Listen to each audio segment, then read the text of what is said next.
بگو چی اومده سرمون، چی شد اون روزای خوبمون، چقدر غم بارید از آسمون، چرا دنیا نمیچرخه واسمون.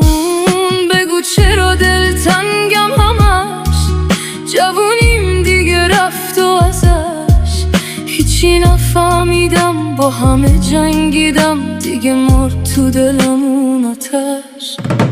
سهممون غم شد از زندگیمون، چرا دل خوشی کم شد از زندگیمون، دردم و عشقم و هیچ کی ندید، کاشکی برگرده روزای بچگیمون. زنده بودن اسمش زندگی نیست، آرزو تو فقط تو دلت بنویس. چیه تقصیر تقدیر بد خلقم، کی جواب میده به دو تا چشمای خیسم؟